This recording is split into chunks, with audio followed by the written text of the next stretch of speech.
funktioner, og jeg starter med at skrive lineær regression, og det handler så om at finde den bedste rette linje. Starter med at lave en graf her.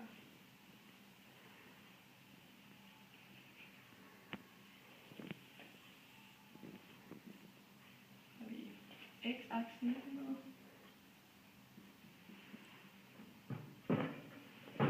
Så har vi y-aksen her. Okay. Og så hvis vi bare har nogle tal her.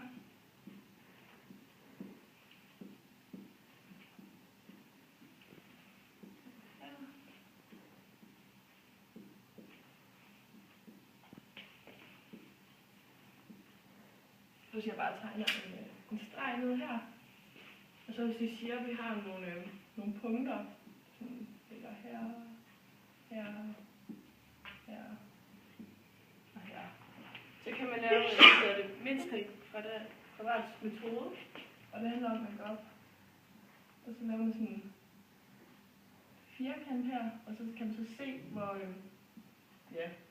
tæt det er på den her linje.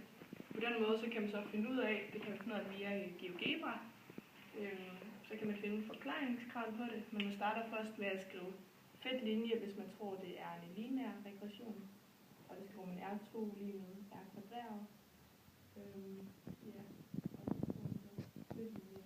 så kan man se forklaringsgrad, hvis den er over 0,95, den her fedt lineær-regression, så er den altså lidt troværdig.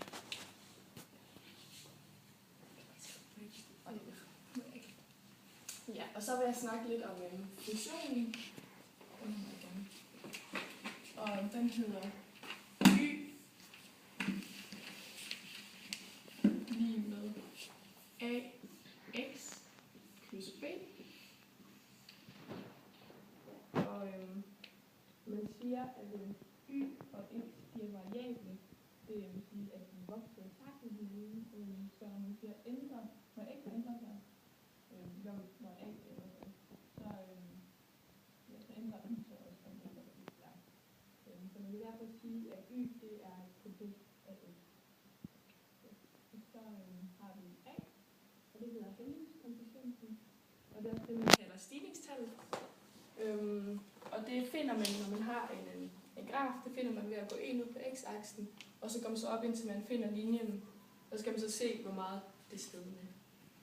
Ja. Og så er der b, og det hedder konstantledet, og det finder man også, når man har en graf, så er det punkt, der bliver skæret op her på y-aksen.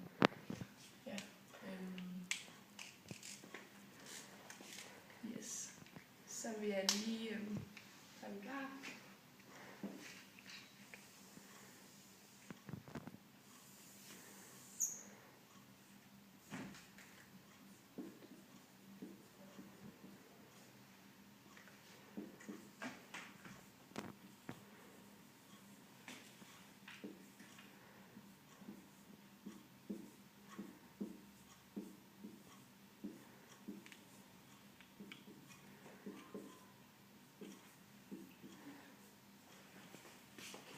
Og hvis A det er et positivt tal, så vil grafen altså vokse, og hvis det er et negativt tal, så vil den aftage.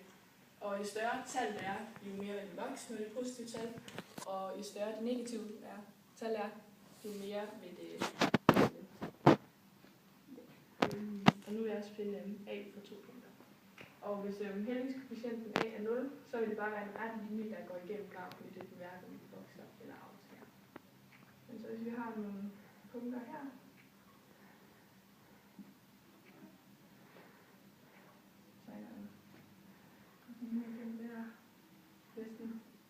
så kan vi se, at her er B. Vi kan så aflæse, at det er lidt over 1, så vi bare 1,25.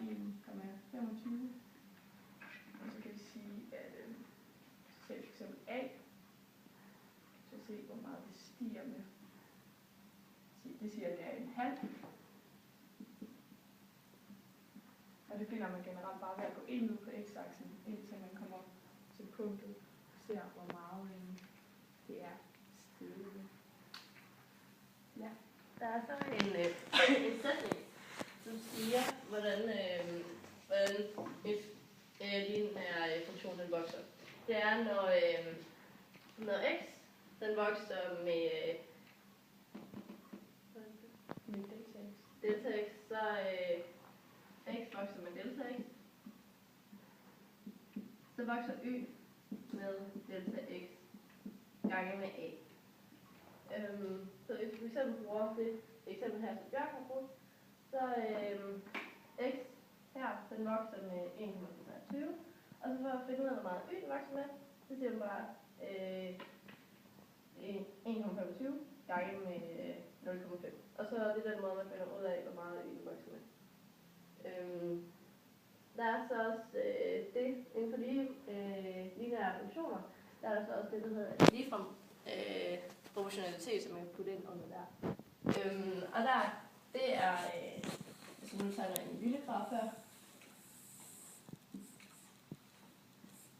Så det ligefrem proportionalitet det er, hvor den altid går igennem 0, den lige linje. Så for eksempel, hvis vi nu har en hyttetur, og der er en familie, der skal ud rejse, det er cirka 4 personer. Så 0 personer her. Hvis de er 0 personer, så koster det jo 0 kroner. Så derfor starter vi her. 1 person, 2 personer, 3 personer og 4 personer.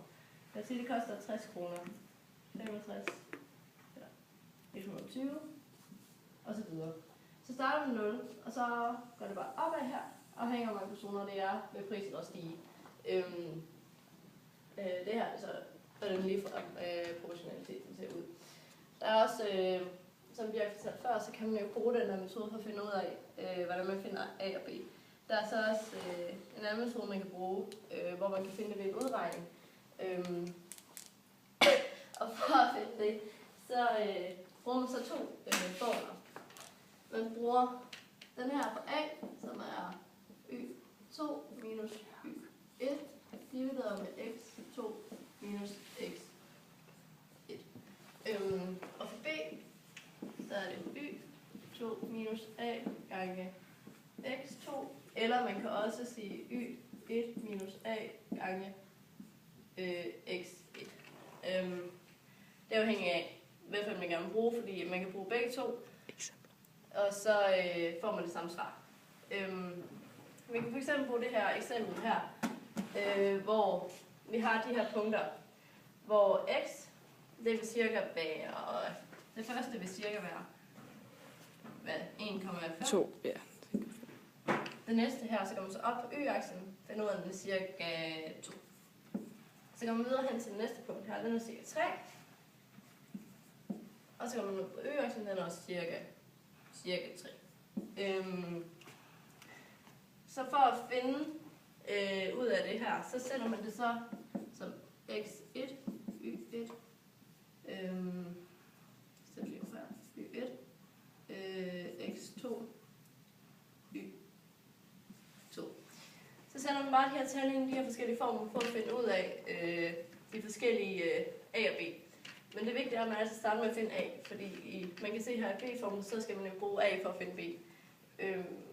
Prøv at finde A. Og det er så det, vi har lige frem. Prøv at finde A. Finde A? Ja, bare vise. Jeg lige vise et eksempel. Ja. Så man bruger så er det bare en her. Y2, det fandt vi bare 3. Så minuser vi det med y1, som 2, divideret med x2, som 3, minus 1. Så er det 1 minus 2, og det er så a, altså lige med en halv. Og det kan vi også se, det passer med det, som Bjørk fandt før. Jeg har så lige fået nedskrevet B, så det gør jeg også lige. Vi sætter det ind i formen her. Y2, det var, går vi herhen, 3 minus a, som er 0,5.